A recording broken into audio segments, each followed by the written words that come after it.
Welcome back everyone, I'm Plays Games, this is EVE Online, and this is the fourth video in our series all about basic industry. We did a quick run through of the entire manufacturing process in the very first video, then we talked about deciding what to build, and then in the last video we talked all about blueprints. Now it's time to explore the various ways of gathering the materials we need. The first thing we need to discuss is how many to obtain. The most important thing is how many units per run to buy. I'd always suggest simply buying whatever the blueprint says and then multiplying that by the number of runs you wish to have in stock.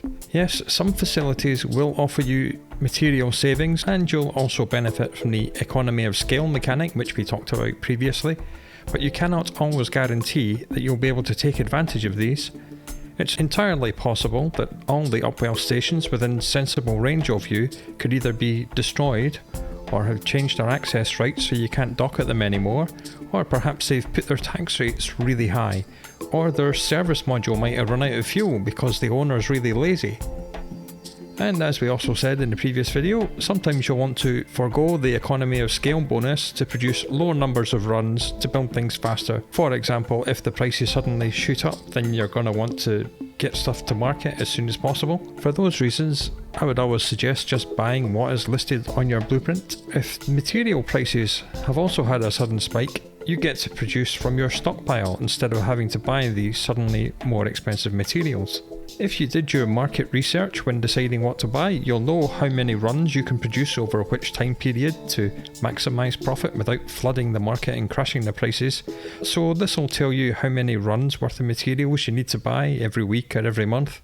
So how do we actually get hold of materials? Well, you can buy them from the market, that's the easy way. You can use third-party tools such as EVE Tycoon, which we've already looked into before in previous videos, which shows you universal prices. This will show you where the cheapest prices are, but keep in mind that minerals may be very small in volume individually, but you very quickly start needing very large quantities of them and therefore a serious hauling ship to move them around. This ship here, the Galente Cryos hauler, has a specialised minerals bay. But then, everyone in the game will know that's what is inside your Cryos, so be very careful when you're flying around in one of these, especially if it's full. Here the mineral hold capacity starts out at 43,000, and if we simulate this ship very quickly, and then show info again, it will then update our list with our current skills. So with maximum skills you'll get 64,500 mineral capacity. So if you're flying this full of 64,500 cubic meters of minerals, that's an awful lot of ISK. And it's not the sturdiest of ships, so be very careful. So instead of risking your own ship and spending a long time hauling, you can make courier contracts for people to bring you materials to where you want them. There's various groups that have been doing this for many years, like Red Frog Freight and Push X and GSOL, which are slightly less known, and there's always the Haulers channel as well, which is just individual pilots instead of large groups. To make a courier contract, you simply find the station that you want stuff to be picked up from, find the item you want to be picked up, right click on it, select create contract. This will pop up, you select courier from the contract type. Now you can either leave it public so anyone can find the contract and do it, or if you're using one of the groups, they'll ask you to do a private one and they'll tell you exactly who to send it to. So we'll just leave this one public. Then you put in where you want it shipped to, which is a station, how much you're going to pay them for doing it, and this next one is the most important part of the whole process. This is the collateral. This is a down payment which the courier makes to you when they pick up the contract and is returned to them when they complete the contract. So you want to set this nice and high, like well above the actual market value of whatever you're paying them to move. This is so that they don't just pick up the contract, look in the box, see it's something nice and steal it. Well, they can still do that, but they won't get their collateral back.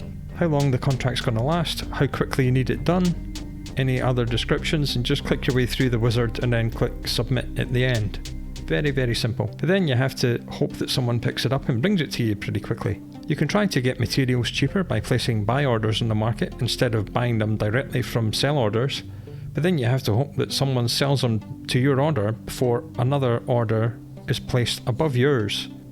One of the best ways of doing this is to actually find the thing you want to buy on the market page and then click place buy order, because then all the other orders are listed here so you know who you're competing against. So place and buy order. This location is where we are at. So this is where the order originates. This is how much we want to buy it for.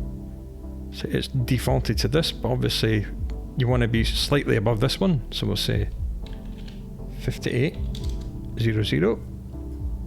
How many we want to buy. The minimum quantity. See, this order here has minimum volume of 1,000. That means that you have to sell at least 1,000 at a time to this person's order. This is so you're not left picking up, especially when you're buying minerals, which you usually need tens of thousands of. You're not left picking up lots of individual odds and dods of like 1 or 7, having to fly around and collect decent amounts of it. How long you want the order to last for. The range is quite important. If you do in station, then that means people can only sell to this order when they're actually inside the station where it originated. But in order to entice people to come all the way to this station, you're going to have to put your price up, so that'll eat into your profits. Then if you do the range, it goes all the way from 1 jump to 40 jumps, or the entire region. I'm going to say it is region locked, so even if you put in 40 jumps, I don't know any regions that are 40 jumps across, but that's how it works. So it does mean if you set it to region, then anyone from the entire region will be able to sell you this stuff, but it won't be transported here, it will be dropped off in the station they sold it.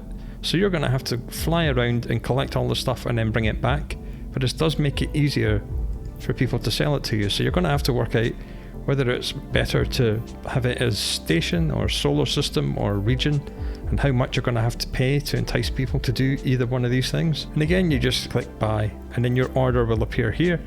If you go to the settings in the top right of the market, check mark my orders, and then your own orders will appear in blue. This is quite important so you don't end up buying stuff from yourself, because that would be stupid. And it makes you very easily see if anyone else has put a new order above yours. But don't go crazy modifying your orders, because when you modify your orders, you're charged the setup broker's fees all over again.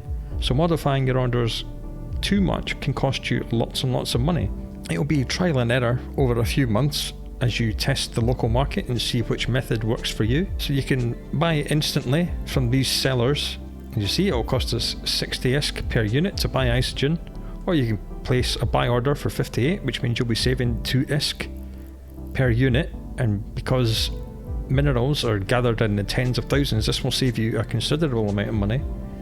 And then whether it's best for you to fly around yourself and pick it all up, or whether it's best to make contracts and have people bring it to you. You can sometimes get better results by placing these buy orders further away from the major trading hubs. In the region I inhabit, there is no major trading hub. This is good and bad, because trading hubs are extremely competitive and it keeps the prices low, but it also means that new orders will go straight above yours very, very quickly. So when you place buy orders further away from trading hubs, this can be really good, because instead of people who are wanting to sell things having to haul them all the way up to a trading hub, they'll just sell it to your order. So in effect, you can make all the local miners work for you. On the subject of mining, if the materials you want are not at the price you like, then you can go mining for them yourself. Mining is essentially very, very simple. You get yourself a mining ship, like this here, which is a mining barge. You right click in space, you select asteroid belts, you warp to one of them, and when you arrive at an asteroid belt, you'll find something that looks very much like this. Lots of rocks all over the place. Lots of them are just scenery, lots of them can be mined. Now when you warp into an asteroid belt, you'll land at this asteroid belt beacon, which is quite often quite far away from the rocks. As you see, this one's 25 kilometers away. So what I've done, I've been clever. I came here in a fast ship, I flew into the middle of the asteroid belt, I dropped a bookmark, and then I warped my mining ship straight to the bookmark. So you come to an asteroid belt, you target lock a couple of asteroids, you fire your mining lasers at them, and then you wait for your ore hold or cargo hold if you don't have an ore hold to fill up, and that's it, and then you dock. Very, very simple. In high security space, the only rocks you will find in regular asteroid belts are Veldspar and Scordite and Pyroxeres and plagioclase. There's only 4 of them, so they're not difficult to find. These provide different minerals at different ratios, as you can see on their industry tabs, which are all open now. Ores are refined in batches of 100 units, so this is how many minerals you will get per 100 units of that ore, assuming that you have 100% refining efficiency, which is impossible to get, but I'll explain all about that in a moment. Each ore has several different versions of itself, providing different yields. This is basic Veldspar. Concentrated Veldspar gives you 5% more. As it says, clusters of Veldspar with a 5% higher yield. As we see, 420 is 5% more than 400, and dense Veldspar is 10% more. And it actually tells you increases yield by 10%. So it's giving 440 instead of 400 units. Now, all these variants all have different names, so when it comes to Scordite, condensed Scordite is the 5% version and massive is the 10%. So they'll have different names. It's all very confusing, but that's EVE Online for you. So if we look again at the ores, and specifically the industry tab, and have a look at the minerals we can get, we very quickly discover that in high security space you can only get tritanium, pyrite and mexilon minerals from mining in asteroid belts. That's the only 3 minerals you can mine. As we see when we look on the info pages for Isogen and Noxium, these are mainly found in low security space in these different rocks here, which are listed, and some of it is in Nullsec and Wormhole as well.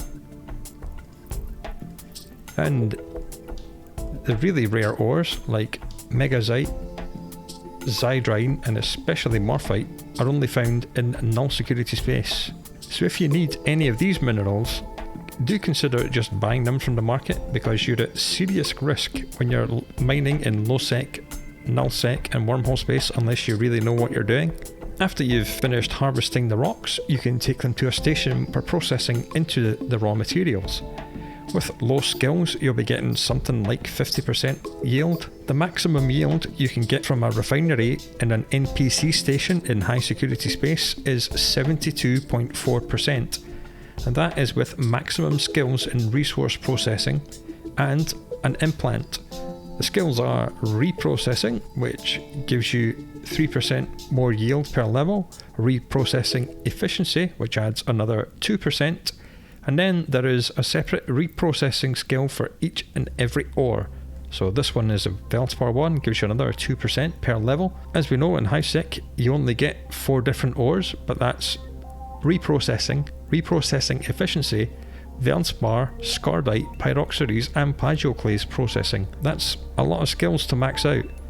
And as before I did mention, there is this implant here which gives you an extra 4%. This comes in 1%, 2% and this 4% version. Upwell stations in high security space can get as high as 79.8% refining yield with, again, maximum skills, that 4% implant, and only if the station is a Tatara refinery with a Tech 2 reprocessing rig fitted to it. These stations will get even higher yields in low sec and null sec because that's the way the game's been balanced.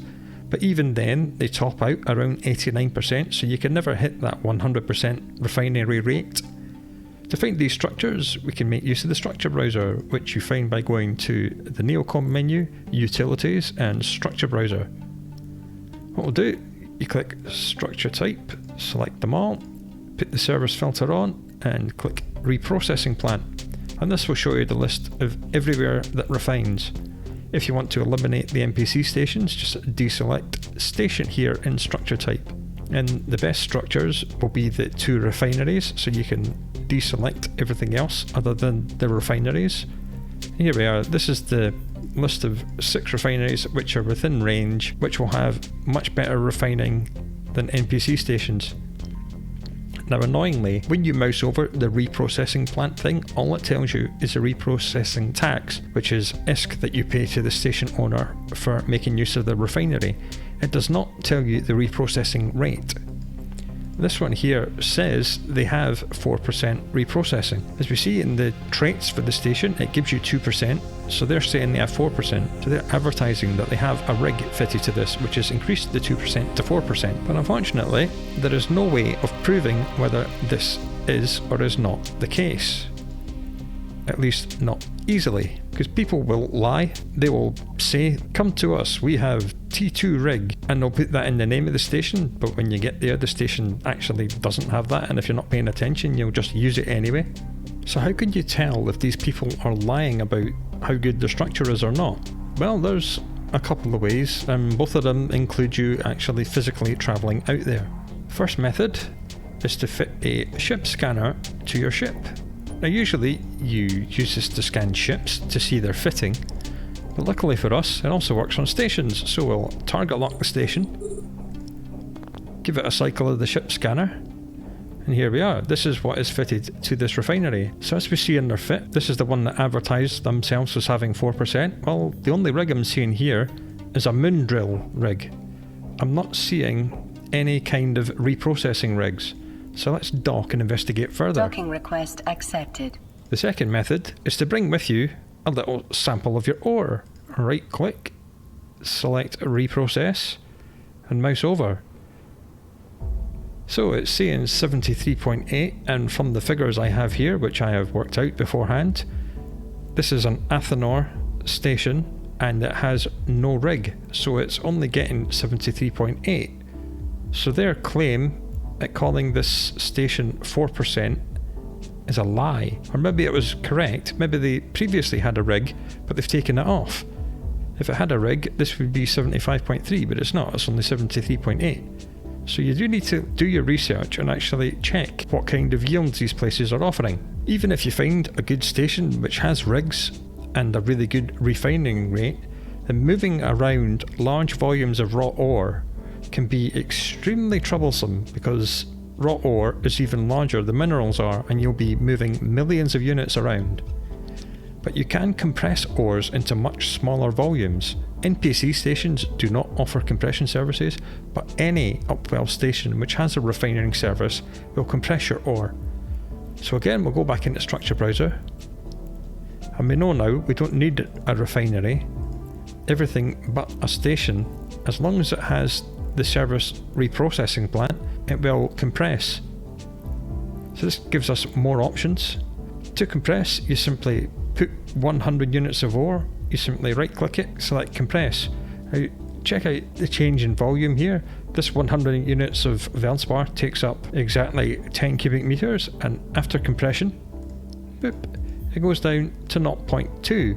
So that is way over 90, it's like 98% compression or something. So 100 units of ore is 1 unit of compressed ore, and it will give you the same mineral yield when you refine it. So we'll just show info on this. Here we are. These refine in lots of 1, not 100, so we've changed 100 ore into one of these, and when you refine it you'll get the same stuff as you did as the raw ores. So what I would do, I would find the closest thing to you, take it there, compress it, and then make the longer journey out to a refinery. Now, speaking of raw ores, you don't just have to make market orders for minerals, you can also make market orders for raw ores. Depending on your skills and how good your refinery rates are, you're going to have to make a spreadsheet and figure out if buying the raw ores and then refining them yourself will be cheaper than buying minerals from other people or placing buy orders for minerals. I can't tell you the answer to that, you're just going to have to figure that out yourself. Another thing we have to talk about is opportunity cost. Instead of trying to be self-sufficient and mining exact amounts of specific ores to meet your specific and exact mineral requirements, why not just mine the most valuable ore available, sell it for cash, and then buy the exact amounts of minerals you need? You may then also discover that mining is super low income, and you'd be better off doing something else to earn the cash to buy your materials. But then if everyone just did that, then nobody would actually be out in space mining, and the economy would collapse. Mining can be relaxing, and although it's slow and doesn't earn you very much ISK per hour, it does add up over time. Just don't do it fully AFK, otherwise you'll come back to a dead ship. On the subject of opportunity cost, there are many other things you can do for money, missions being one of them. Yes, I know I keep saying that missions are obsolete in the year 2021, and we know from our gameplay videos on this channel that combat exploration will earn you far more money per hour with no standings grind required, but I did mention missions for a good reason. As well as earning hard cash from the NPC bounties, you also gather very large amounts of loot. Once you've filtered out the valuable stuff that's worth selling for ISK, you're left with lots of garbage. This can then be reprocessed for a wide variety of minerals, including things you can only mine for in low-sec and null-sec space. This is what is known as gun mining. Reprocessing yields on items have been capped at 55% because too many people were doing gun mining in the past. There is only one skill for it, and it's scrap metal processing. It takes quite a lot of skills to actually unlock this, but once it's done, there's only 5 levels to do, and you get 2% bonus to ship and module reprocessing yield per skill level, and this will bring you up to the maximum of 55. Salvage you get from Rex is a building material in its own right, which is used to manufacture rigs. So not only are we generating a small but not insignificant amount of minerals by melting down trash loot, we're also earning hard cash with which to purchase the stuff we need, and it's the only source of salvage. So as we see, there are lots and lots of ways to get the materials you need, and you're not locked into doing just one of them. You can quite easily have lots of market orders and courier contracts active at the same time as running missions or mining yourself. Being fully self-sufficient is quite rare in EVE. With more advanced items, you need far more than just these minerals. You need planetary products, ice mining products, reactions products. Even sometimes you might need items which can only be found by hacking cans in scan sites. So unless you have a lot of people in all different areas of space all working together with a common goal and linked together by really good haulage pilots, self-sufficiency is a thing of the past. But luckily for us, the crappy Tech 1 antimatter charge M blueprint we chose right back at the start of this process only needs tritanium, pyrite and mexilon, so we can be self-sufficient, even mining the crappy high-sec asteroids.